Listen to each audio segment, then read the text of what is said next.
When I heard those words come out of Vanessa's mouth, something inside me cracked like old porcelain hitting concrete.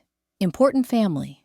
The phrase echoed in my mind as I stood there in my own living room, watching my son Jermaine fidget with his car keys while his fiancée delivered the blow that would change everything between us forever. I had raised that boy by myself for 18 years, worked double shifts at the hospital, missed sleep, missed meals, missed dates, missed everything that might have made my own life easier, just to make sure he had what he needed. When his father walked out on us, I became his mother and his father both. I was the one who stayed up all night when he had pneumonia at age 7. I was the one who drove him to every basketball practice and cheered from the bleachers even when my feet were swollen from standing all day. I was the one who worked overtime to pay for his college tuition because I believed in him when nobody else did. And now, at 63 years old, I was being told I wasn't important enough to celebrate his engagement. The silence in the room stretched like a rubber band about to snap. Jermaine wouldn't even look at me. He just kept turning those keys over and over in his palm, making that soft jingling sound that seemed to fill the entire space between us. 26 years old, and still couldn't find his backbone when it came to standing up for what was right. Vanessa, on the other hand, looked perfectly comfortable. She adjusted her designer purse on her shoulder and checked her watch as if she had somewhere more important to be, which, apparently, she did. The engagement party I had just learned about by accident when I overheard her talking to someone on the phone in my kitchen. My own kitchen, where I had been making them dinner every Sunday for the past 2 years. I remember thinking about all the times I had welcomed this woman into my home, all the times I had bitten my tongue when she made little comments about my furniture being outdated or my cooking being too salty, all the times I had smiled and nodded when she talked about her family's money and their connections and their country club memberships. I had tried so hard to make her feel comfortable, to show her that even though I came from humble beginnings, I could appreciate the finer things she was accustomed to. But none of that mattered now. None of my efforts to build a relationship with her had meant anything. To Vanessa, I was just an obstacle, a reminder of where Jermaine came from before she elevated him to her level. The word important kept bouncing around in my head like a pinball. Important. What made someone important in Vanessa's world? Was it the size of your bank account, the neighborhood you lived in, the car you drove? Because if that's what importance meant, then I had been fooling myself for a very long time. I thought about my late mother, who had cleaned other people's houses for 40 years and never complained once. Was she not important?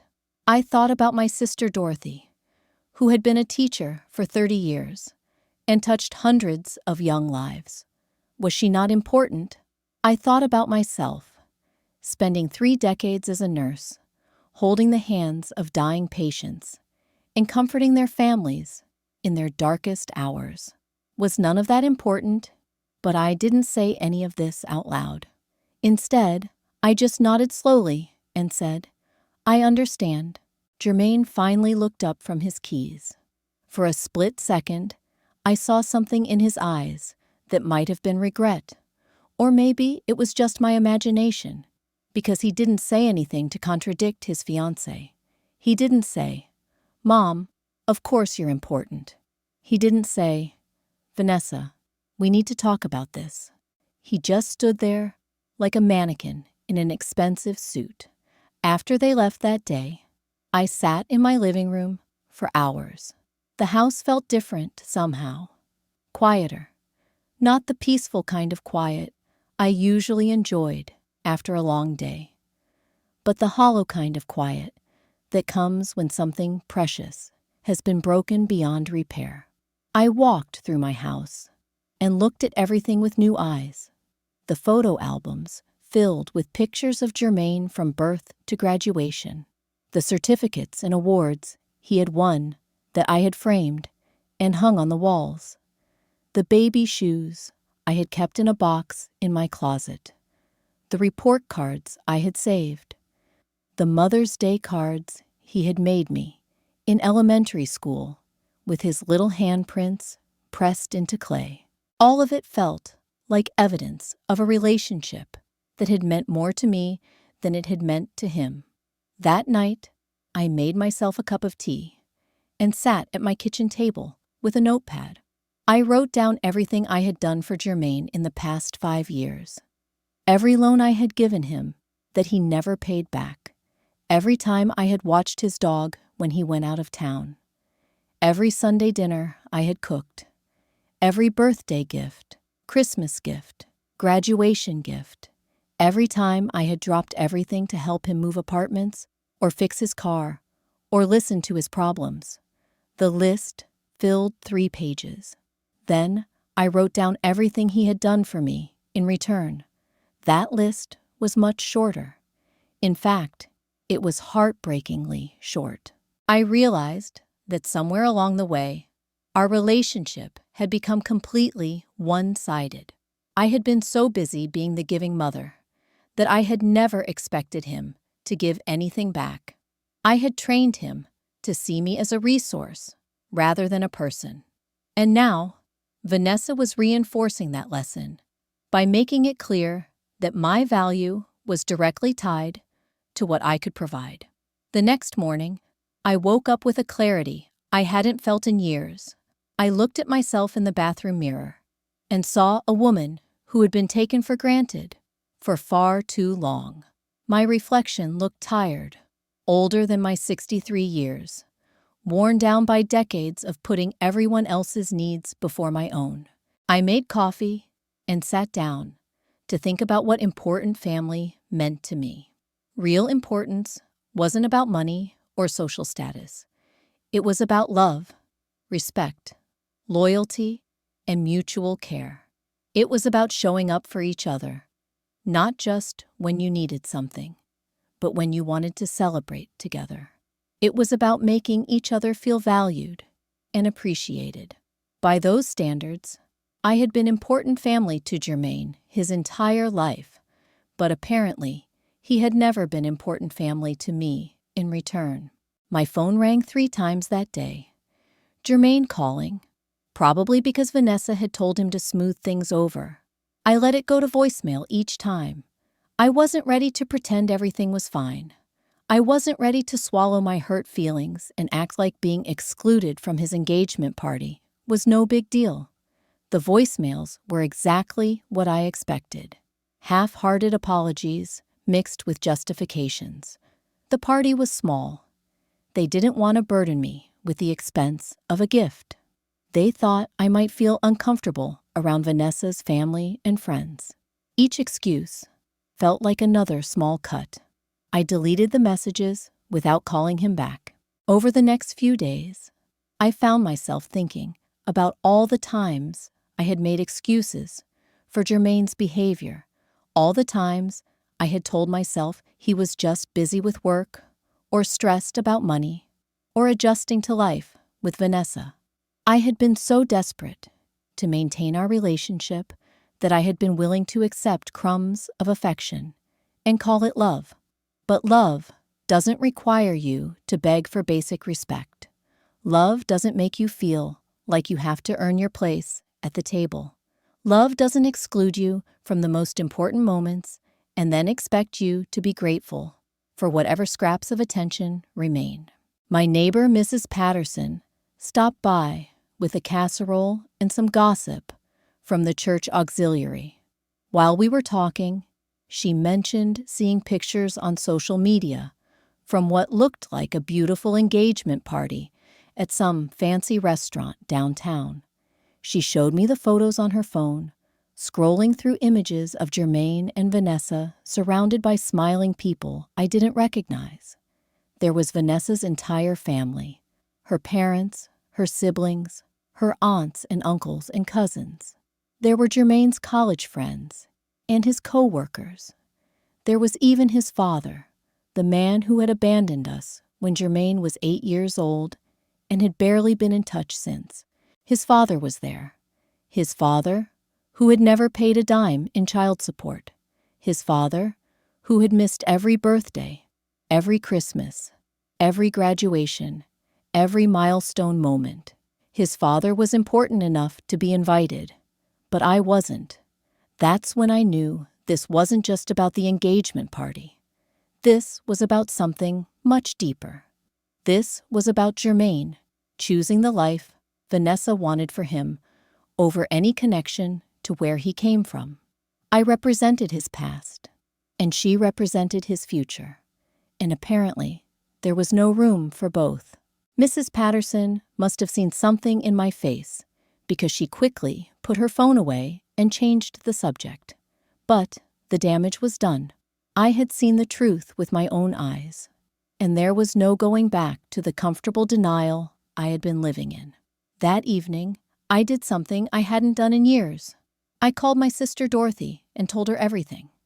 Not just about the engagement party, but about all of it. The years of feeling like I was chasing after my own son's affection. The way Vanessa treated me like hired help in my own home. The way Jermaine had slowly but surely been pulling away ever since he started dating her. Dorothy listened without judgment, the way only a sister can. When I finished talking, she was quiet for a long moment. Then she said something I will never forget. "Baby sister, you can't love someone into loving you back, and you can't give someone enough to make them grateful. Some people will take and take and take until you have nothing left, and then they'll complain about the quality of what you gave them." Her words hit me like a revelation. I had been so focused on being the perfect mother that I had forgotten to demand basic respect in return. I had been so afraid of losing Jermaine that I had already lost myself.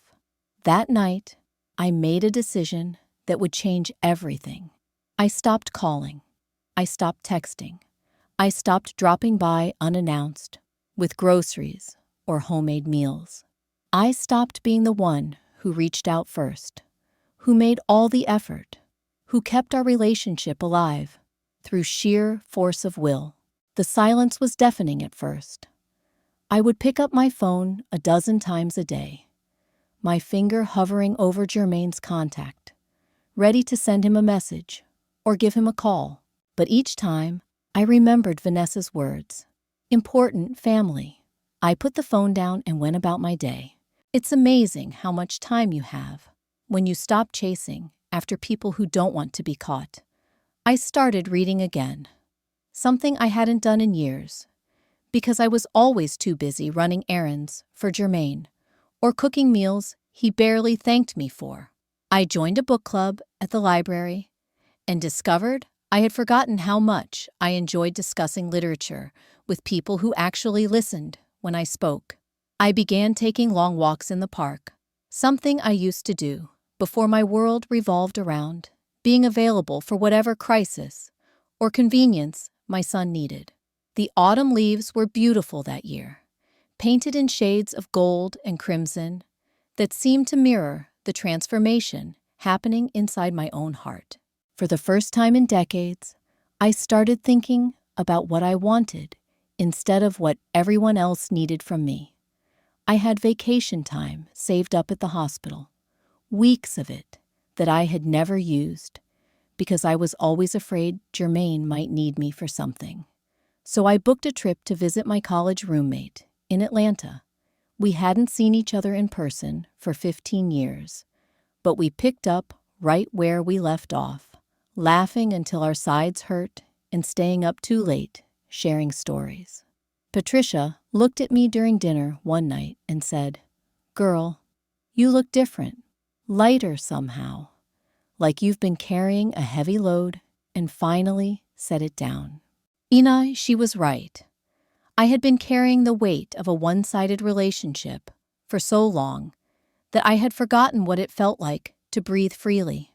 In Atlanta, nobody expected anything from me except my company. Nobody took my kindness for granted or treated my love like an obligation. It was intoxicating.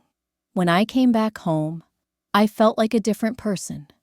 The house that had once felt empty and quiet now felt peaceful and serene.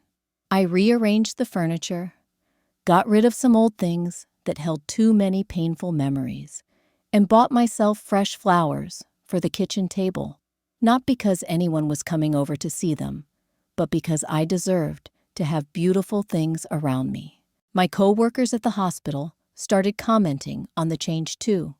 I was more confident during staff meetings, more willing to speak up when I disagreed with something. I had always been good at my job, but I had never been one to rock the boat or assert myself too strongly. Now, I found myself advocating for my patients with a fierceness that surprised everyone, including myself. Dr. Henderson, one of the senior physicians, pulled me aside after a particularly intense discussion about patient care protocols. "Nurse Williams," he said, "I don't know what's gotten into you lately, but I like it. You should have been speaking up like this years ago." The truth was, I had been so used to having my voice dismissed at home that I had started censoring myself everywhere else too. But when you stop accepting disrespect in one area of your life, it becomes harder to tolerate it anywhere else. 3 weeks into my self-imposed silence, Jermaine finally called. Not texted, but actually called, which told me he was getting desperate. I let it ring 4 times before I answered, something the old me never would have done. "Mom," his voice sounded uncertain, younger somehow. "I've been trying to reach you." "I know," I said simply. "Are you okay? You haven't been calling, and when I drove by the house last week, your car wasn't there." The fact that he had driven by instead of knocking on the door told me everything I needed to know about his level of genuine concern. "I'm fine, Jermaine. I've been busy." Busy with what? The question irritated me, as if the only things that could possibly occupy my time were things that related to him or his needs. "Just living my life," I said. There was a long pause. "Mom, about the engagement party thing. Vanessa feels bad about how that came out. She didn't mean it the way it sounded." "How did she mean it?" Another pause. "She just meant that it was a small gathering, you know, intimate. She thought you might feel out of place with her family and all their friends." I almost laughed. The same excuse he had left in his voicemail weeks ago, polished up and delivered with slightly more conviction. "I see. We want to make it up to you. Maybe we could take you out to dinner this weekend. Somewhere nice. I'm busy this weekend." "Next weekend then?" "I'm busy next weekend too." The silence stretched between us like a chasm. I could practically hear him thinking, trying to figure out what had changed, why his mother, who had always been so eager for his attention, was suddenly unavailable. "Mom, are you mad at me?" The question was so innocent, so childlike, that for a moment I felt the old maternal instinct to comfort him, to reassure him that everything was fine. But I caught myself before the words could leave my mouth. "I'm not mad, Jermaine. I'm just learning to focus my energy on important family." I heard him suck in a sharp breath. He knew exactly what I was referencing, and he knew he deserved it. "Mom, please don't be like this." "Like what?" "Cold. Distant. This isn't like you." Maybe the old me wasn't working out so well. After I hung up, I sat in my kitchen and marveled at how calm I felt. No racing heart, no anxiety, no desperate need to call him back and smooth things over. Just peace. The weeks turned into a month. October became November, and the first frost arrived early, coating my garden in crystalline beauty that sparkled in the morning sun. I had always loved this time of year. the way everything grew quiet and still, preparing for the deep rest of winter. I was having my morning coffee and reading the newspaper when my phone rang. It was early, barely 7 in the morning, and the caller ID showed Jermaine's name. My first instinct was worry, because he had never been an early riser. Something must be wrong. "Mom," he said, as soon as I answered, and I could hear the panic in his voice. "Mom, I need your help." Those 5 words, the same 5 words he had been saying to me in various forms since he was old enough to talk. But this time, instead of my heart leaping into action, I felt perfectly calm. "What's wrong?" I asked, taking another sip of my coffee. "It's the house. The mortgage company is threatening foreclosure. We're 3 months behind, and they want the full amount by the end of the week, or they're going to start proceedings." I set my coffee cup down carefully on its saucer. "How much do you need?" $12,000. $12,000. More money than I made in 3 months at the hospital. Money I actually had, sitting in my savings account, because I had been careful and frugal my entire life. Money I had been planning to leave to him someday, anyway. "That's a lot of money, Jermaine." "I know, Mom, I know. But we're desperate. Vanessa's parents cut her off after she charged too much on their credit cards, and my credit is maxed out. You're the only person I can turn to, the only person he could turn to. Not because I was his beloved mother who he cherished and respected, but because I was the only bank left that hadn't closed its doors to him. What happened to your savings? Your good job at the consulting firm? The job is fine, but the money just goes so fast. The house payment, the car payments, Vanessa's spending. She's used to a certain lifestyle. You know, I knew all about Vanessa's lifestyle and expensive tastes. I knew about the designer handbags and the weekly nail appointments and the shopping trips that cost more than I spent on groceries in a month. Have you tried cutting back on expenses? Mom, please. We've cut back as much as we can. We really need your help here." I could hear Vanessa in the background, her voice sharp and urgent, though I couldn't make out the words. No doubt she was coaching him on what to say, how to manipulate me into opening my wallet once again. "Let me think about it," I said. "Think about it." "Mom, we don't have time to think about it. They want the money by Friday, and today is Tuesday. Please. You know I wouldn't ask if it wasn't an emergency." But he would ask. He had been asking for years, in big ways and small ways, and I had always said yes, always opened my purse, always found a way to help, always put his needs before my own financial security. "I'll call you back," I said, and hung up before he could protest. I finished my coffee slowly, savoring each sip. Then I got dressed and went to work, where I spent the day caring for patients who thanked me for every small kindness, who appreciated every moment of attention I gave them. When I got home that evening, there were 6 missed calls from Jermaine and 3 from Vanessa. I deleted all the voicemails without listening to them. Instead, I made myself a cup of tea, the good kind I kept for special occasions, and sat down at my kitchen table with the newspaper crossword puzzle. The autumn sun was setting, painting my kitchen in shades of gold and amber. My phone rang again. This time, I answered on the first ring. "Mom, thank God. Did you think about what we talked about?" "I did." And I took a slow sip of my tea, letting the silence build. "I'm sorry, Jermaine, but I only help important family." The silence that followed those words was so complete, I could hear my own heartbeat. For several seconds, neither of us spoke.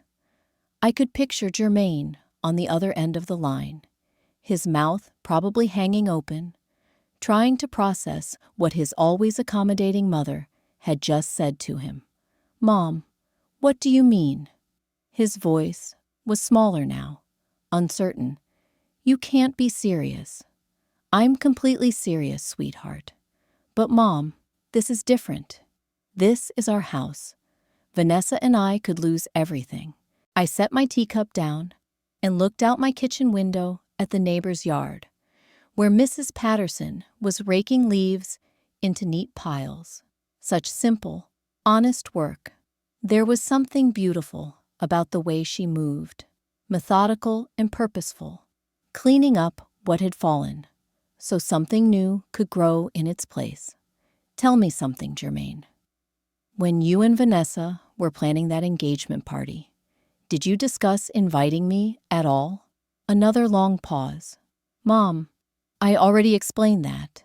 "No, you gave me excuses. I'm asking you a direct question. Did my name come up in the planning?" I heard him take a shaky breath. "It came up." "And what did you say when it came up?" "I said, maybe we should keep it small." "And what did Vanessa say?" The pause stretched so long, I thought he might have hung up. Finally, in a voice barely above a whisper, he said, "She said you wouldn't fit in with her crowd." There it was, the truth he had been dancing around for weeks. The real reason behind all those polite excuses and careful explanations.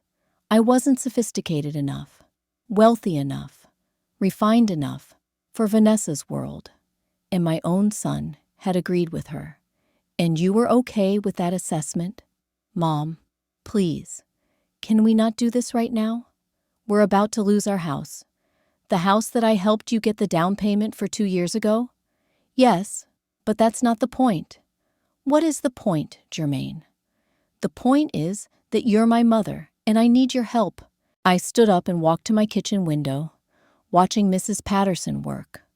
She was in her 70s, older than me, but she moved with the dignity of someone who had never compromised her self-respect for anyone else's comfort. "Let me ask you something else," I said. "In the past 5 years, how many times have you called me just to see how I was doing? Not because you needed something, not because you were in the neighborhood, but just because you wanted to hear my voice and know how I was feeling." The silence stretched again. I could hear Vanessa's voice in the background, getting more agitated, but I couldn't make out the words. "I call you all the time, Mom, when you need something, when your car breaks down, when you need someone to watch the dog, when you need money. But when did you last call just to talk to me? We talk every time I call. We talk about your problems, your needs, your life. When did you last ask me about mine?" I heard him sigh, that frustrated sound he used to make as a teenager when I would press him about his homework or his chores. "Mom, I don't have time for this guilt trip right now. Are you going to help us or not?" Guilt trip. That's what caring about our relationship had become to him. That's what wanting basic respect and consideration had been reduced to. A guilt trip. I already answered that question. "But you always help me. You're my mother." "Being your mother doesn't make me your personal bank account." "I never said it did." "Then why is the only time you seem to remember I exist when you need money?" Vanessa's voice got louder in the background, and suddenly she was on the phone. "Mrs. Williams, this is ridiculous. We're family. Family helps family." The audacity of this woman never failed to amaze me. The same person who had declared me unimportant enough to exclude from their engagement party was now lecturing me about family obligations. "You're right, Vanessa. Family does help family. Family also invites family to important celebrations. Family treats family with respect and consideration. Family doesn't just show up when they need something. That party was weeks ago. We apologized for that. Can't you just move past it?" "You didn't apologize." Jermaine made excuses, but neither of you actually apologized. "Fine. I'm apologizing now. I'm sorry we didn't invite you to the engagement party. There. Happy?" Now can you please help us save our house? Her tone was so dismissive, so perfunctory, that it actually made me smile. This woman really believed that a grudging non-apology delivered while asking for $12,000 was going to solve everything. Vanessa, let me explain something to you. An apology is when you acknowledge that you did something wrong and express genuine remorse for how it affected the other person. What you just did was say words to get what you want. There's a difference.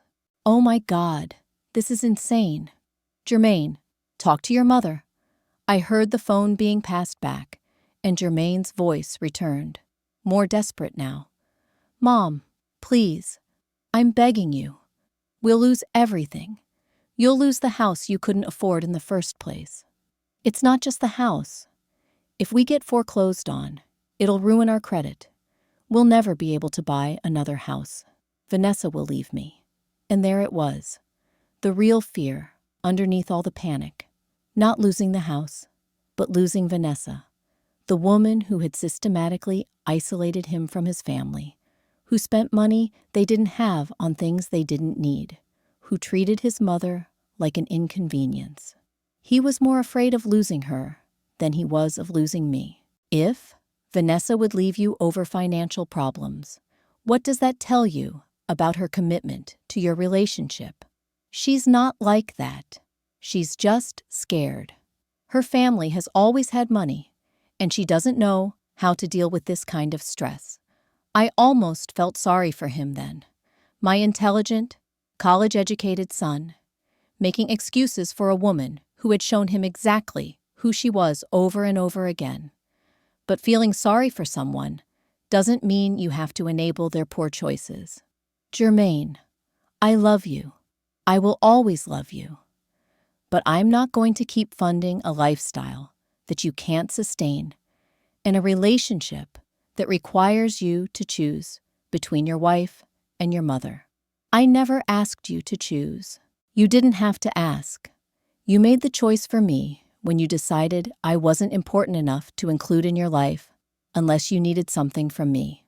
That's not fair. What's not fair is working double shifts for 30 years to give you every opportunity in life, only to be treated like a convenience store that's always open when you need something. I could hear him crying, now, soft sniffles that reminded me of the little boy he used to be. The little boy who would crawl into my bed during thunderstorms and tell me I was the best mama in the whole world. That little boy was still in there somewhere, buried under years of entitlement and poor choices. Mom, I don't know what else to say. I'm sorry if I haven't been the son you wanted me to be. But right now, I need you to be the mother I've always known you to be. The mother he had always known me to be. The mother who said yes to everything, who sacrificed her own needs for his wants, who never expected anything in return except the privilege of being used. I'm being exactly the mother you taught me to be, son. The one who only shows up for important family. I never taught you that. You taught me that by your actions. You taught me that my value was tied to what I could provide. You taught me that love was conditional on my usefulness. Well, I'm a good student. I learned the lesson well. Vanessa grabbed the phone again. This is emotional manipulation at its finest. You're using our crisis to punish us for one mistake. One mistake. I couldn't help but laugh. Vanessa, you have treated me like hired help since the day I met you. You have rolled your eyes at my cooking, criticized my home, made little comments about my clothes, in my car, in my neighborhood. You have made it clear from day one that you considered me beneath you. The engagement party wasn't one mistake. It was the culmination of years of disrespect. I never said you were beneath me. You didn't have to say it. It was in every look, every tone, every interaction we've ever had. And now that you need something, suddenly I'm family again. We've always considered you family. No, you've always considered me useful. There's a difference. I heard her whisper something to Jermaine, and then his voice was back on the line. Mom, what do you want from us? Tell me what to do to fix this. It was a fair question, and I thought about it for a long moment. What did I want? An apology, a promise to do better, a guarantee of respect and inclusion going forward. I want you to learn to solve your own problems without running to me every time life gets difficult. I want you to build a marriage based on what you can provide for each other, not what you can extract from other people. And I want you to understand that relationships require investment from both sides. But what about right now? What about the house? Right now, you need to figure out how to handle this crisis without me. Maybe ask Vanessa's parents for help. Maybe sell some of those expensive things you bought with money you didn't have. Maybe get a second job or find a way to increase your income. Maybe downsize to something you can actually afford. Vanessa's parents already said no, and we can't sell the furniture and stuff. We're still paying for most of it. Of course they were still paying for it. Credit cards and loans and payment plans. All so they could live like wealthy people on a working person's salary. And when the bills came due, they expected me to cover the difference. Then you'll have to make some hard choices. Mom, please. I know I've been a terrible son. I know I've taken you for granted. But I promise I'll do better if you just help us this one time. I had heard promises like that before. After every crisis, every emergency, every time I had bailed them out of a problem they had created for themselves. The promises were always sincere in the moment, but they never lasted longer than it took for the next crisis to arise. Jermaine, do you remember what you said to me on your 16th birthday? What? You said that when you grew up and got rich, you were going to buy me a big house and take care of me, like I had taken care of you. Do you remember that? Yeah, I remember. You were so earnest about it. You had it all planned out. You were going to be successful and wealthy, and you were going to make sure I never had to worry about money again. I still want to do that. But instead, you've spent the last 8 years doing the opposite. Instead of taking care of me, you've expected me to take care of you. Instead of making sure I don't have to worry about money, you've put me in the position of funding your lifestyle. I never meant for it to be like that, but it is like that.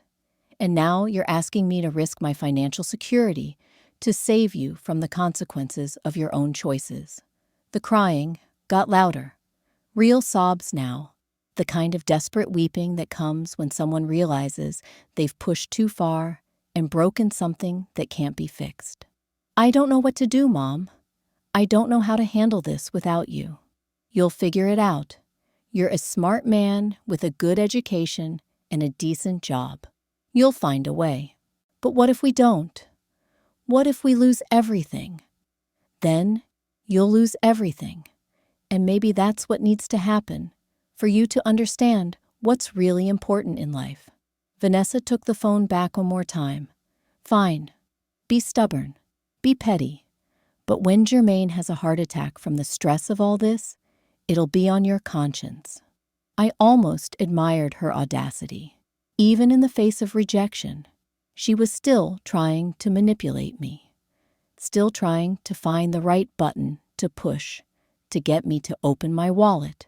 Vanessa, if my son has a heart attack, it'll be because of the choices you two made together, not because of my refusal to keep enabling those choices. You're a cold woman. No, I'm a woman who finally learned to respect herself. I hung up the phone and immediately turned it off. I knew they would keep calling, keep trying different approaches, keep escalating the emotional manipulation until they found something that worked. But I was done being manipulated. I finished my tea and went about my evening routine. I made myself a simple dinner, something I enjoyed instead of something designed to impress others. I watched a movie I had been wanting to see for months. I took a long, hot bath with lavender salts. And for the first time in years, I went to bed without worrying about whether anyone needed anything from me.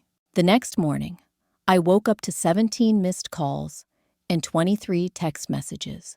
I deleted them all without reading or listening to them. I made my coffee, read my newspaper, and got ready for work. At the hospital, I threw myself into caring for my patients with renewed energy. There's something deeply satisfying about helping people who truly need help, people who appreciate every moment of care and attention you give them. It reminded me why I had become a nurse in the first place. During my lunch break, my colleague Janet sat down across from me with a knowing smile. "You look different lately, Carol. Lighter. Like you've been carrying something heavy and finally put it down." She was the second person to make that observation in recent weeks. It made me wonder how obvious my burden had been to everyone except me. "I guess I have been carrying something heavy," I said. "And you're right. I finally put it down. Good for you. Life's too short to carry other people's problems on your shoulders, especially when they're perfectly capable of carrying their own." That afternoon, I got a call at work from an unknown number. Against my better judgment, I answered it. "Mrs. Williams? This is David Morrison from First National Bank. I'm calling about your son, Jermaine's mortgage account." My heart skipped a beat. Had they somehow put me on the account without my knowledge? Had Jermaine forged my name on something? What about it? "Well, he listed you as a reference on his original application, and he's asked us to call you about working out a payment arrangement. He seems to think you might be willing to help with the outstanding balance." I closed my eyes and took a deep breath. Even after our conversation the night before, even after I had made my position crystal clear, Jermaine was still trying to find a way to get money out of me. "Mr. Morrison, let me be very clear about something. I am not responsible for my son's mortgage. I did not co-sign anything, and I will not be providing any financial assistance. If Jermaine told you otherwise, he was mistaken." "Oh, I see. Well, that does change things significantly. Thank you for clarifying." "You're welcome. And Mr. Morrison, if my son contacts you again, claiming that I might help, please know that my position won't change." After I hung up, I sat in the hospital break room, feeling a mixture of sadness and anger. Sadness that my son was so desperate, he was still trying to manipulate me through third parties. Anger that he had apparently given the bank the impression that I might be willing to pay his debts. When I got home that evening, there was a car I didn't recognize in my driveway. As I got closer, I saw Vanessa sitting on my front steps, her designer purse clutched in her lap, her usually perfect makeup streaked with tears. She stood up as I approached, and for the first time since I'd known her, she looked genuinely humble. "Mrs. Williams, please. I need to talk to you." I looked at her sitting there on my steps, this woman who had made it clear for years that I wasn't good enough for her world, and I felt absolutely nothing. No anger, no satisfaction at seeing her brought low, no maternal instinct to comfort someone in distress, just a profound emptiness where my emotions used to be. "Vanessa," I said simply, pulling my keys from my purse. "What are you doing here?" She wiped her eyes with the back of her hand, smearing her mascara even more. "I came to apologize. Really apologize. Not like last night.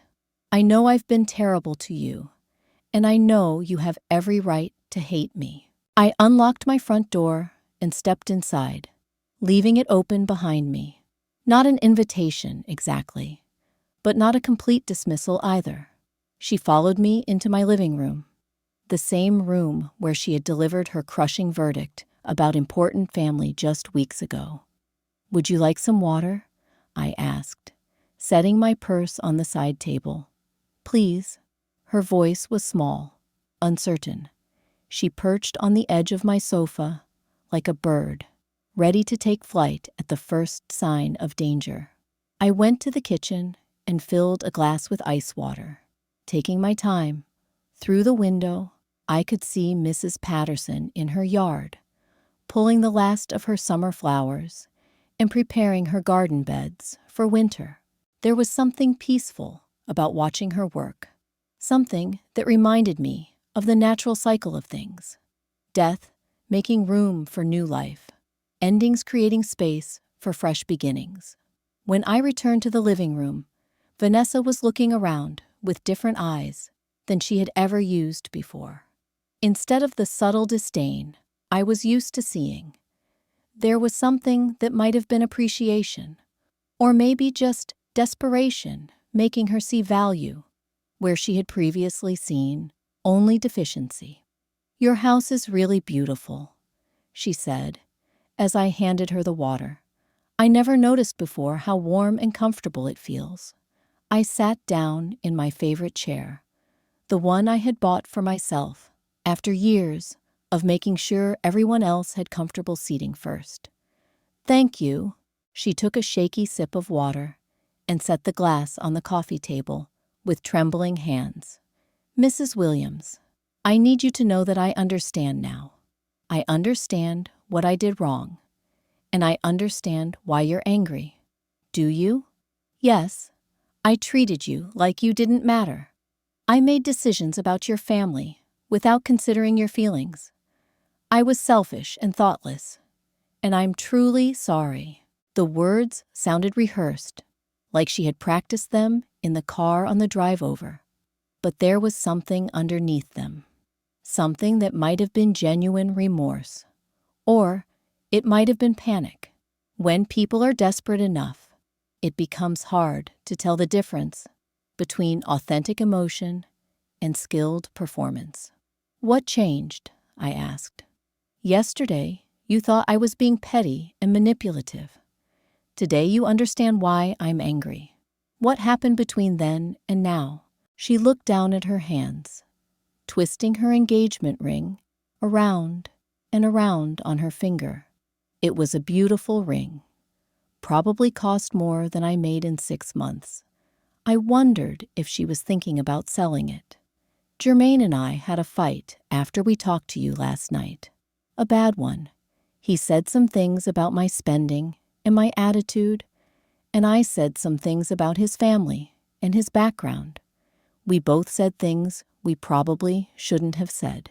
I waited for her to continue, but she seemed to be struggling with how much to reveal.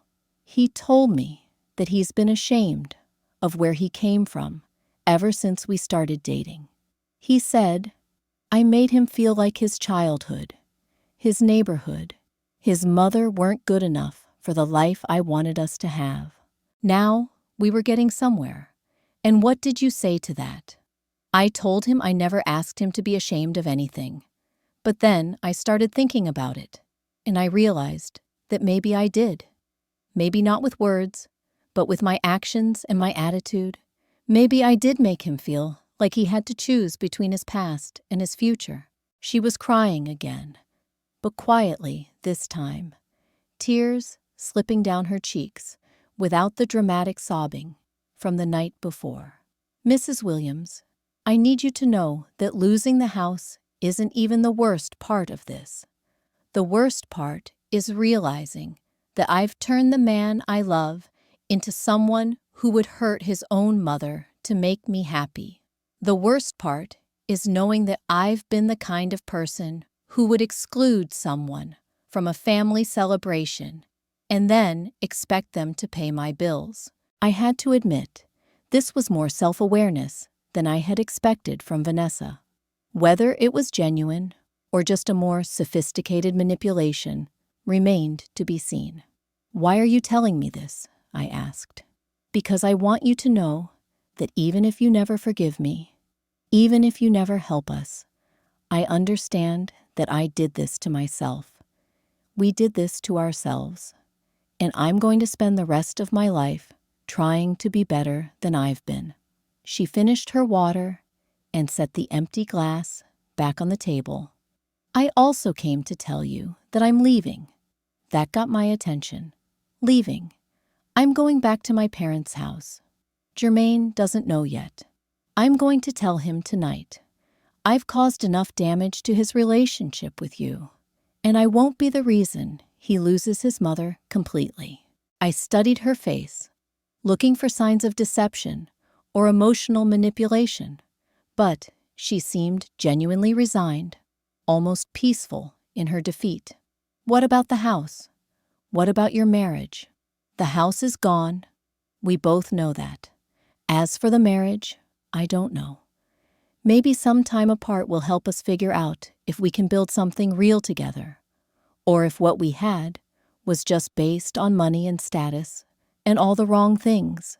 She stood up, smoothing down her skirt with hands that had stopped shaking. "I want to ask you for one thing, though. Not money, not help with the house. Just one thing." "What's that?" "Don't give up on Jermaine completely. He's made terrible choices, and he's hurt you in ways that might be unforgivable. But underneath all the mistakes and the entitlement and the poor decisions, he's still the little boy who loves his mama. I know he is, because I've seen him cry about disappointing you. I've heard him talk about how proud he used to be of how hard you worked and how strong you were." Her words hit something deep in my chest, a place I had been trying to protect from exactly this kind of appeal. "I'm not asking you to bail him out or make his life easy," she continued. "I'm just asking you not to close the door forever. Maybe someday, when he's learned to stand on his own feet and treat people with respect, maybe there can be room for both of us in his life." She walked toward the front door, then turned back and one last time.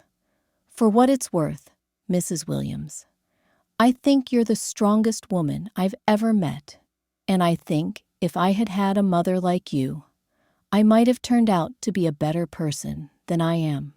After she left, I sat in my living room as darkness fell outside. I didn't turn on any lights, just sat in the growing shadows, thinking about everything she had said.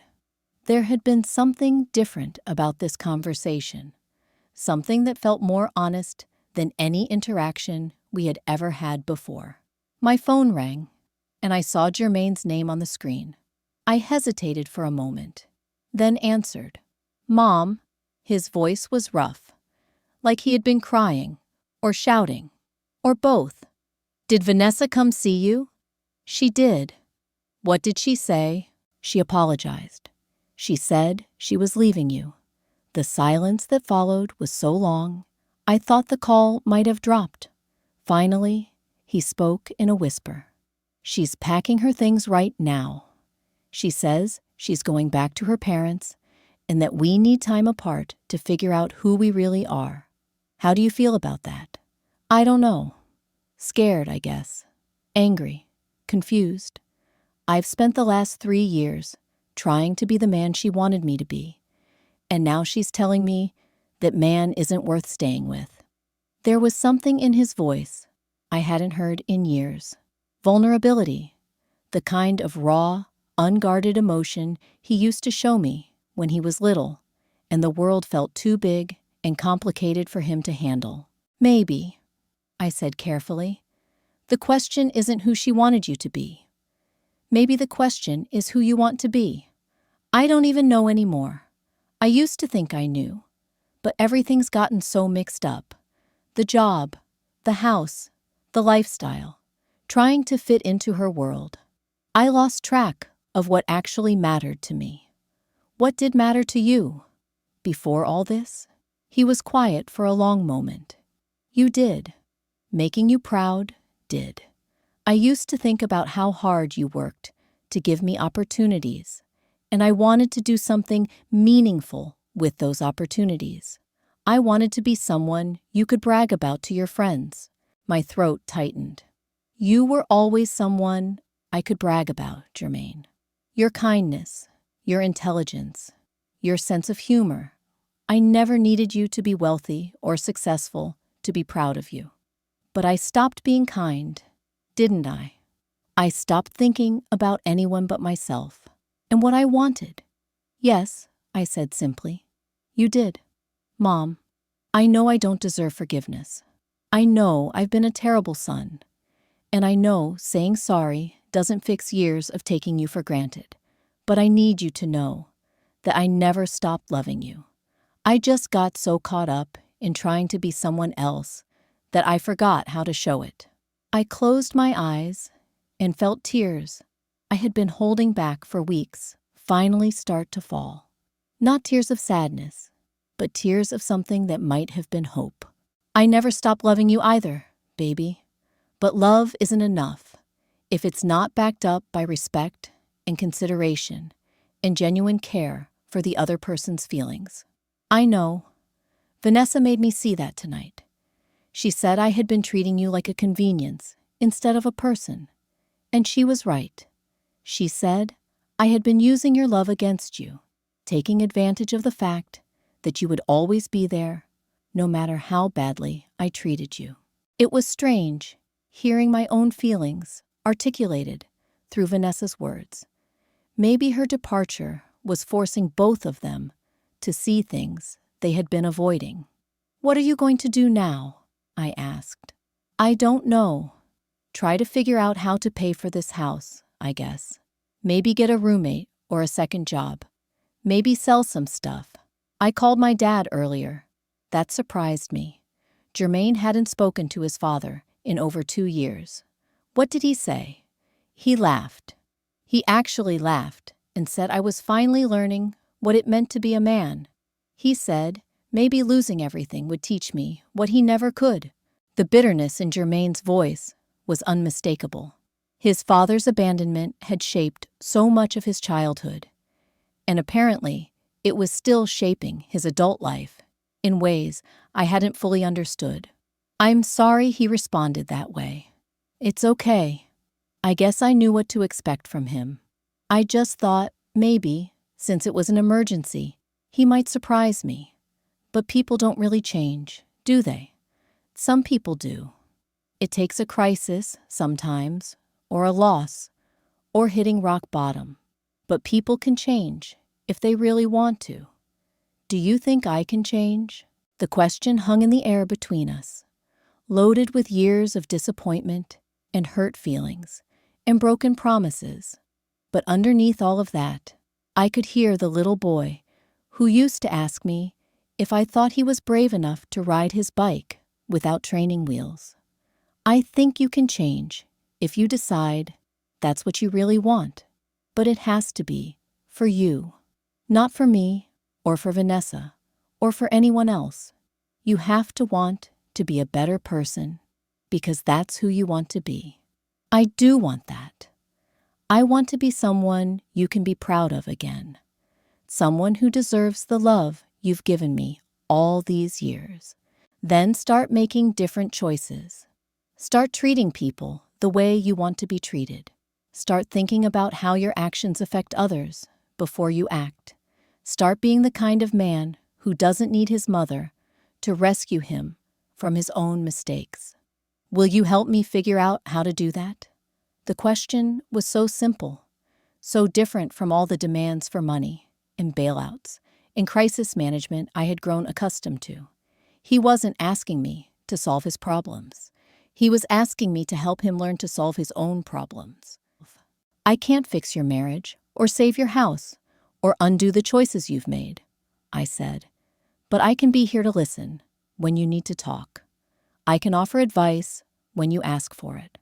I can love you through whatever comes next, as long as you're genuinely trying to do better. That's all I want, Mom. Just to know that you haven't given up on me completely. I haven't given up on you, but I have given up on enabling you. There's a difference. I'm starting to understand that difference. After we hung up, I sat in my dark living room, feeling something I hadn't felt in months. Not happiness exactly, but a kind of cautious optimism. Maybe this crisis would be the wake-up call Germain needed. Maybe losing everything would teach him what having everything hadn't. Over the next few days, I watched from a distance as his life fell apart in slow motion. The foreclosure process moved forward with bureaucratic efficiency. Vanessa moved back in with her parents, taking only her personal belongings and leaving behind all the expensive furniture they had bought on credit. Germain had to find a new place to live, something he could actually afford on his own salary. He called me several times during this process, not asking for help, but just needing someone to talk to, someone who would listen without judgment as he processed the reality of his situation. It was a different kind of conversation than we had had in years, more honest and vulnerable than I had thought he was still capable of. I found a studio apartment about 20 minutes from work, he told me during one of these calls. It's not much, but it's clean and safe, and I can afford the rent without help from anyone. How does that feel? Scary, but also kind of liberating, if that makes sense. I haven't lived alone since college. I forgot what it was like to make decisions based on what I actually need instead of what I think will impress other people. He was learning, slowly and painfully, but he was learning. And for the first time in years, I felt genuinely proud of him. Not proud of his accomplishments or his possessions, but proud of his willingness to face the consequences of his choices and try to build something better from the wreckage.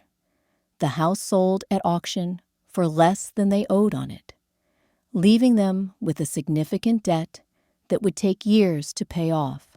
Vanessa's parents hired a lawyer to help her navigate the financial mess, but they made it clear that their financial support came with conditions about her future spending and lifestyle choices. Germain, meanwhile, was learning to live within his means for the first time in his adult life.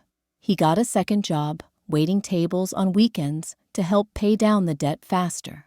He learned to cook simple meals instead of ordering takeout every night. He discovered the library and started reading again, something he hadn't done since college. 6 months later, I received a Christmas card from Germain. Not expensive or elaborate, just a simple card with a handwritten note inside. He told me about his new life, his small apartment, his 2 jobs, his growing savings account. He told me he had been going to therapy to understand why he had made the choices he made. Most importantly, he told me he was learning to find his worth in who he was as a person, not in what he owned or who he impressed. Sometimes, the greatest gift you can give someone is the opportunity to discover their own strength. When I stopped being Germain's safety net, he finally learned to fly on his own. And when I stopped accepting less than I deserved, I discovered a peace I never knew was possible. The woman who used to beg for crumbs of affection now sits at her own table, surrounded by people who value her presence, not her presence, because real family, important family, shows up not just when they need something, but when they want to celebrate who you are.